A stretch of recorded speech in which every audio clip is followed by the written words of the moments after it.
HSC 2025 শিক্ষার্থীরা আজকে আমরা আলোচনা করব বাংলা সেকেন্ড পেপার 6 নং প্রশ্ন, সেটা হচ্ছে বাংলা বাক্য এবং শুদ্ধ, যেটা অথবা বাংলা শুদ্ধ বাক্য নিয়ে আমরা আলোচনা করব। আমরা টপ সাজেশন দিতেছি এই কারণে, আমরা সাজেশন এভাবে দিতেছি যাতে আপনারা সহজে প্রশ্ন উত্তর দিতে পারেন এবং সহজে যেন আপনারা পরীক্ষা ভালো রেজাল্ট করতে পারেন, এই জন্য আমরা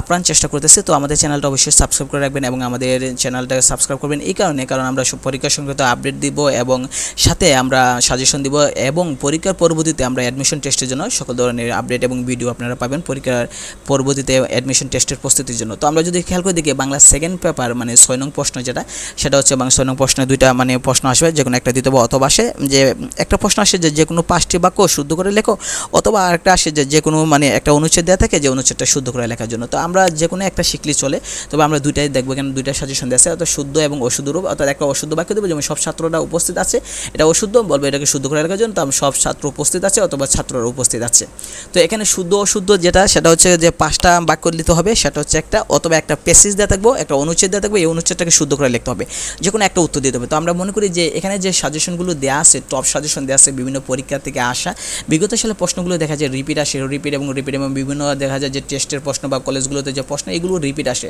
তো এই প্রশ্নগুলো আপনি যদি পড়েন তাহলে এখান থেকে আপনি নিশ্চিত থাকেন যে সকল বোর্ডের জন্য যে 100% নিশ্চিত থাকেন যে 5টা শুদ্ধ বাক্য আপনি এখান থেকে দিতে পারবেন। অর্থাৎ আমার তো 8টা দরকার নয়, 5টা যেহেতু দিতে হবে, 5টা হলে হচ্ছে, এগুলো যদি আপনি একটু দেখে যান তাহলে নিশ্চিত থাকেন যে 5টা প্রশ্ন কিন্তু কমন অবশ্যই পড়বে। আর এদিকে দেওয়া আছে কতগুলো শুদ্ধ অশুদ্ধ করার জন্য মানে অনুচ্ছেদ দেওয়া থাকে, অনুচ্ছেদ ভিত্তিক অনুচ্ছেদ দেওয়া থাকলে এই অনুচ্ছেদও আমরা এখানে দিয়েছি, কতগুলো অনুচ্ছেদ আমরা দিয়েছি, টপ সাজেশন ভিত্তিক অনুচ্ছেদ দিয়েছি, যেগুলো বিভিন্ন বোর্ডে বিগত সালে রিপিট আসছে এবং আসে, এই কারণে এগুলো আমরা সাজিয়েছি। তো এগুলো আপনি যদি পড়েন তাহলে নিশ্চিত থাকেন যে আপনার